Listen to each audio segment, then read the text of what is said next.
Hi friends, welcome to my kitchen and welcome to our first YouTube video. Today we are going to pressure can dog food, and it is really important to me to make sure that my dog is getting a complete and balanced diet. So having been in the pet food industry and the pet industry for 15 years, I like to follow the National Research Council or the Association of American Feed Control Officials when creating recipes for my dog, and knowing that all of her nutrient profiles are at least very close to hitting every single target, so that if I mix things up, it'll balance itself over time, but it's more likely to actually do that. I searched YouTube for home canned dog food recipes for weeks, maybe even months. Like, I watched everything that was available here on YouTube, and there are a few things that I learned. One, people are extremely resourceful, and I love that people are taking food from their freezer that may otherwise get discarded and using it for a purpose, but a lot of those recipes aren't complete and balanced, and they're what I would consider a topper for kibble or some sort of commercial diet. But if you're a homesteader and you're using your chicken scraps and your garden scraps and things like that to can a topper for dog food, I think that's wonderful. Two, a lot of the reason why I decided to start cooking for my dog was because I wanted to control the quality of ingredients. So in my instance, I'm personally going to be using as much organic or high quality products as I can. However, like, if you're not using organic or focusing on non-GMO or other food quality reasons, you can take these recipes with cheaper cuts of meat or things that have been freezer burned in your freezer that you want to can, you want to use, but the texture may not be great for human consumption, but you know your dog will eat it. You can do that. I probably am one of those extra dog moms, so I will show you guys how I'm creating that organic type of dog food, or, you know, natural, as high quality as I'm able to produce for my dog that is complete and balanced. Now, simply pressure canning food, you're probably going to need some supplements. In my case, after I open it, I'm going to add supplements in because I do not want to pressure can the supplement. And then in some instances, depending on what the recipe is, you may want to add your grain in after. The National Food Preservation Department, let me double check what the full name of it is, but it might be the Institute. I will tag that here below in the video, but they have a recommendation that you shouldn't can grain specifically because the starch content, for example, rice, isn't gonna absorb enough water to fully cook and heat through properly. A lot of people do can rice. It really just depends on your preference, but I'm going to follow safe canning methods in anything that I share here. And if you watch someone who is a rebel canner and you're comfortable with what they're sharing, it's your kitchen and your rules.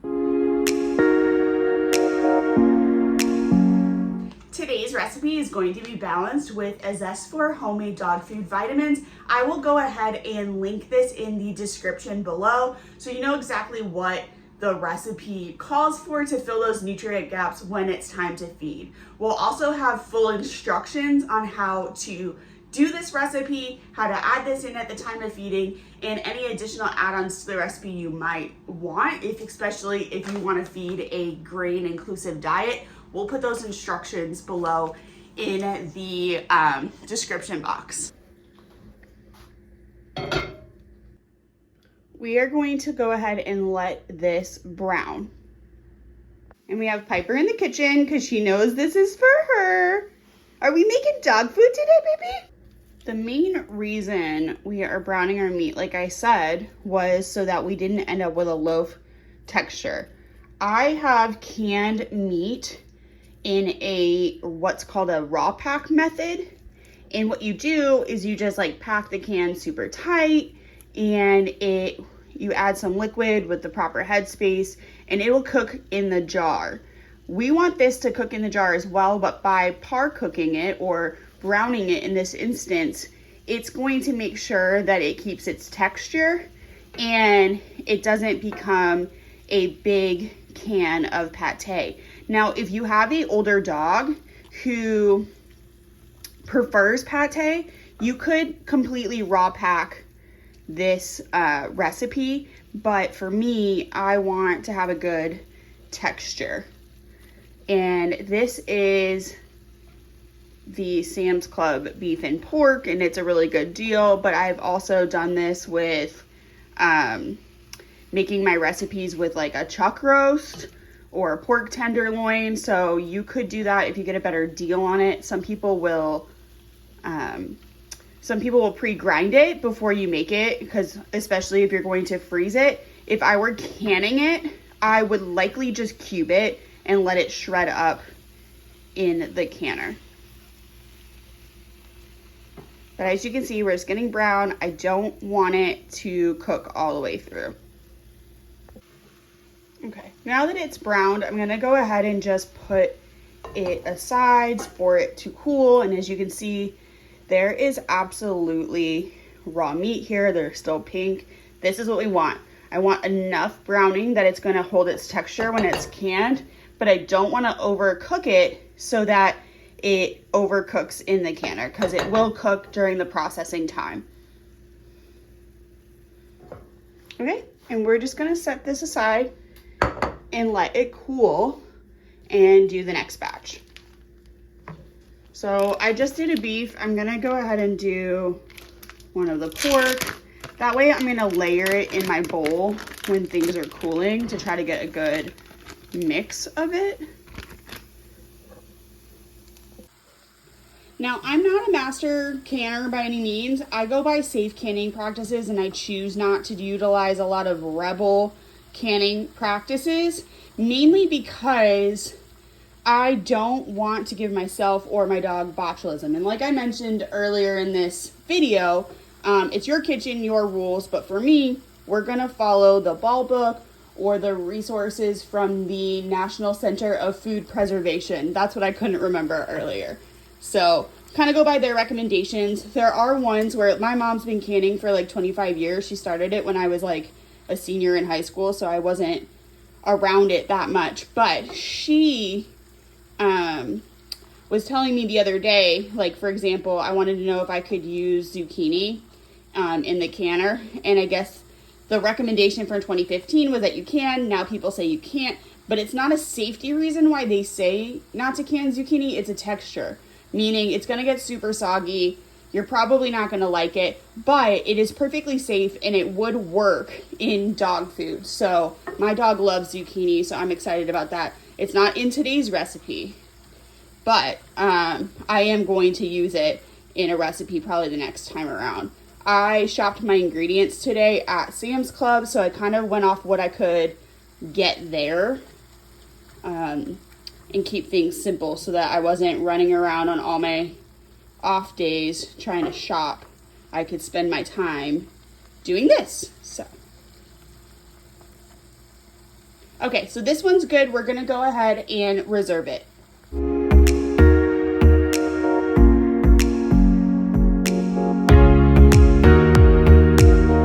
Now that our meat has cooled to like room temperature, we're gonna go ahead and pack our jars. I'm gonna wash these. These are half pints. These are 8 ounces, approximately like a 1 cup serving. So this jar would be 1 serving, 1 meal for my 50-pound dog. You may need to feed more or less, so you might want to adjust your jar size accordingly. Today, I'm going to use my Nesco electric pressure canner. You can go ahead and do this in a standard pressure canner that you do here on your stovetop. I have one, but we're doing a small batch today, so we're just going to use the Nesco, and I'll do a instruction video on using this specific pressure canner in another video. What I do want to point out is please do not think that you can in your Instant Pot or other pressure cooker. because a pressure cooker and a pressure canner are not the same thing. My meat is at room temperature. I'm gonna thoroughly mix it through. And whatever doesn't fit in the canning jars today for shelf stable, I am going to go ahead and finish cooking this meat, and then we will go ahead and freeze the remainder of this so I have stuff for this week, because this is just starting to build my canning pantry. Having shelf stable dog food is something that I am so excited about, because I've been eating canned meat for years. And Piper's even eaten canned meat. We just didn't have it as balanced dog food. We are going to start with our cubed sweet potatoes. I did prep these last night. I took the skins off. I cubed them. They are not cooked. These are going to be our barrier for the bottom of the jars. And they're going to be sweet potato on the bottom. Then we're going to go ahead and layer our meat in and add our veggies. I will go ahead and give instructions on how to use just the amount to fill your jars. I do feel like I have too many ingredients right now, so I'm going to eyeball it, but we will give you all of the instructions. Okay, so we have our little helper right here. We're gonna go ahead and just layer our sweet potatoes in the bottom of our jar.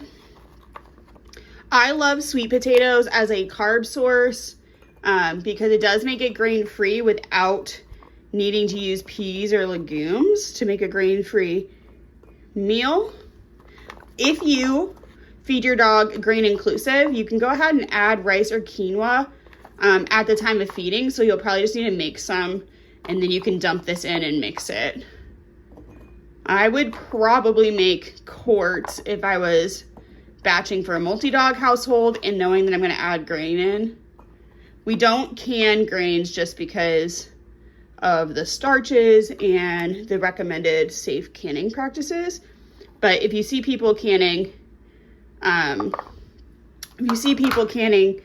grains, that's them. So for us, we just won't use the Rebel canning stuff for now. Hi, baby. Okay, so the next thing I'm gonna do is go ahead and scoop in my meat. And over time, this will become a more accurate process. But for now, I'm gonna go ahead and do 2 scoops. And we're gonna pack this in very tightly. In the future, I might cut my sweet potatoes smaller or plan to do a bigger jar size. I just wanted to go ahead and try doing a single serve meal. And we're really gonna wanna pack this down. And I will get my debubbler out so that I can pack this in and get all our ingredients in before I add in some broth. Kind of just eyeballing this. We're making like a meat parfait. And like I said in the beginning of this video, we're not adding in any supplements to this because you do not want to heat your zest for. But if you're combination feeding your dog, they get kibble, you don't have to worry about the supplement at all, and you don't have to be as particular about the ratios. Okay. I might have these a little overpacked, but let's take a minute and just pack this down and then we'll see where we're at. I am just making sure that this is packed tight. We might take some out. Pack your jars really tight. And if you use your little debubbler tool, you can break up your meat a little bit more so that it packs in. I want it to like pack in between my sweet potatoes so that I don't have, I want to pack it in between my sweet potatoes so that I don't have a big gap. So I'm pushing it kind of down in between the sweet potatoes. I want to be able to get as much meal in this jar as possible because I still need to add in my vegetables and my blueberries and my broth. And the broth is just going to serve as our canning liquid. Now that we've packed everything down in between the sweet potatoes, you will see how much more headspace I have to put my other ingredients in. One other thing I'm going to note is if you can get fresh beef liver, you can go ahead and add that into your mixture and put fresh beef liver into this. I am accounting for the fact that I have freeze-dried beef liver and I have an abundance of it. So I'm gonna use freeze-dried when figuring out how to balance this. So I'm gonna add freeze-dried liver in at the time of feeding, but you don't have to. So I'm gonna go ahead and add in some riced cauliflower, broccoli florets. This is something that might get bitter in the canner, so it's also a reason why I don't want to do too many this time, because I want to make sure that she eats it. If she eats it canned, then I know it's fine. I'm also going to add in some blueberries. I'll probably have to open another bag. I like to get the organic ones from Costco, but sometimes I get them from Sam's Club as well. And then we will use Open Farm beef broth to be our liquid, but you can use your own beef broth. If you don't have any broth, use water.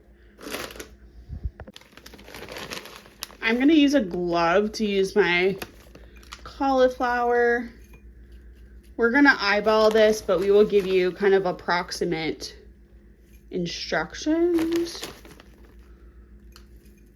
And all of this can get pushed down.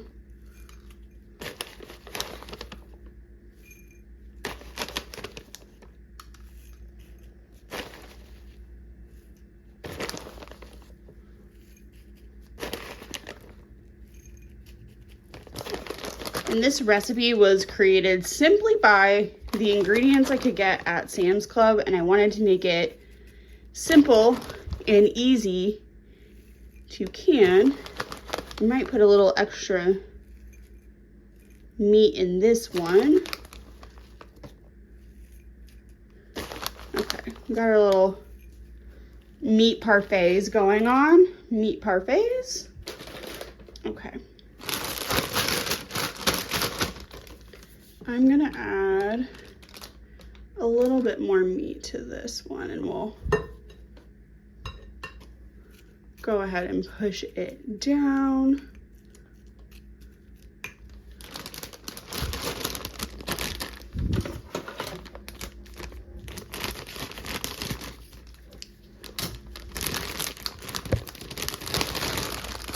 Okay, and my broccoli, I'm gonna go for the smaller ones right now.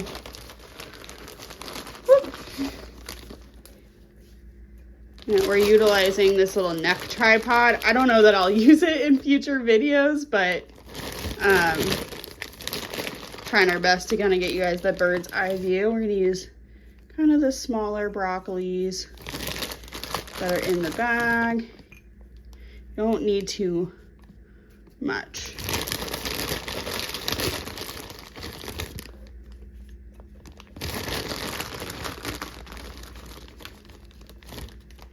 These are going to be so good to have in case of an emergency, or when I don't have the ability to feed frozen for whatever reason. I can just take a can and we can take it to go with us, and she's still going to be getting the same level of nutrition that I want to give her on a regular basis. Okay, here's our broccoli.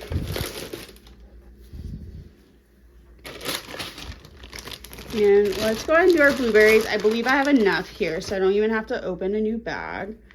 I'm just gonna put in,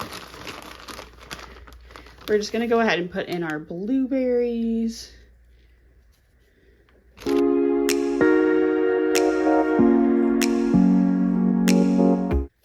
Now that I've gone ahead and packed these really tight, I realize that I probably don't need to open this huge thing of broth that I have, so I'm going to save this for the frozen recipes, but I have these smaller Nulo ones, so I'm gonna go ahead and use this. I might need 2.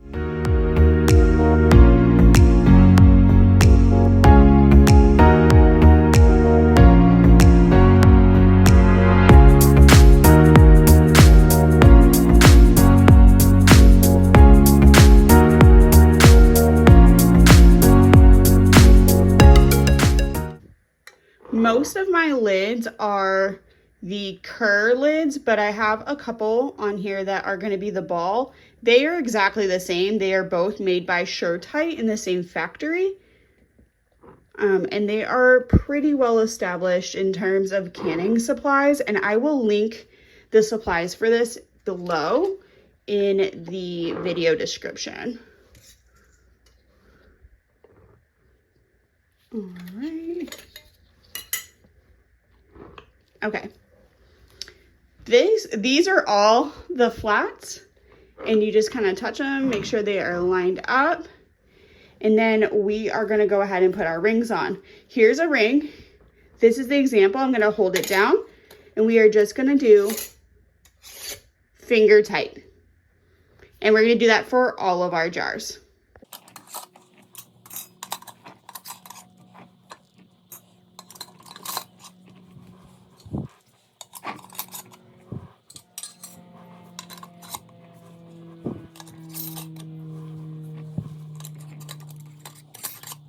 These are all set. I'm gonna go ahead and prep my canner, and like I mentioned, I will do a full video on how to use this Nesco pressure canner in detail in a separate video, but you could also do this on your stovetop canner.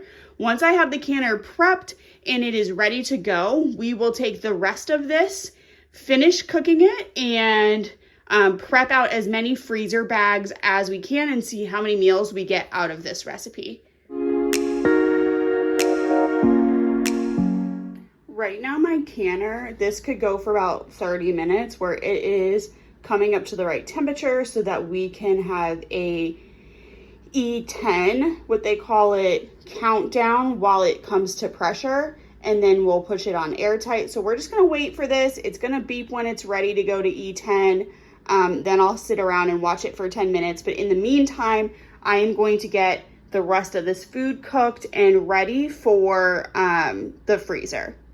For the sake of saving time, I went ahead and just put the rest of our ingredients in my crock pot to finish cooking. And this will be the portion that goes in my freezer. And then what's in the canner is going to go into my pantry for back stock so that I have food on hand at all times.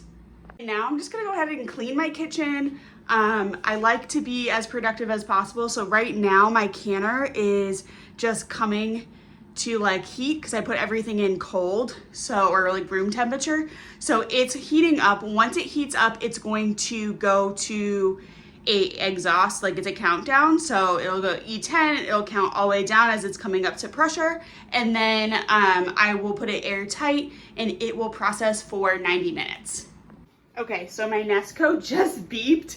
I was talking about the E10 and ironically, like it was just about done in the time that it took me to set up the crock pot with the remainder of my ingredients.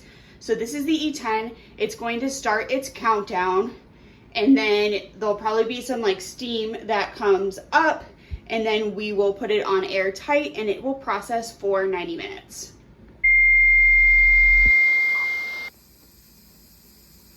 So there's about 7 minutes left on the pressure canner.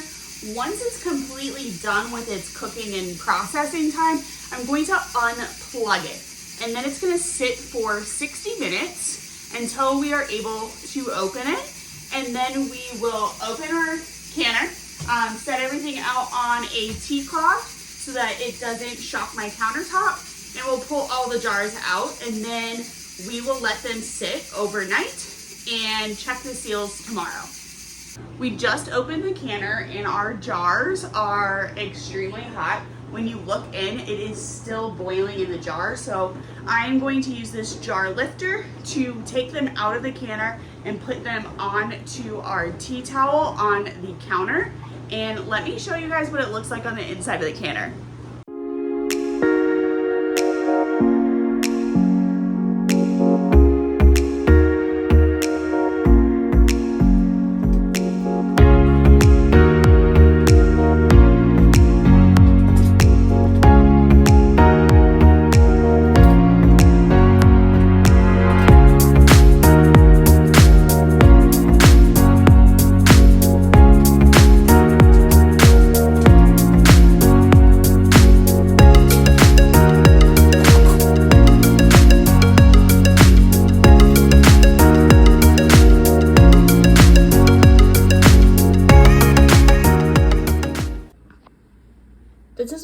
inside of the canner looks like.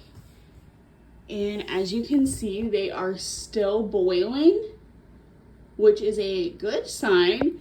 I'm not sure if I got some siphoning or not.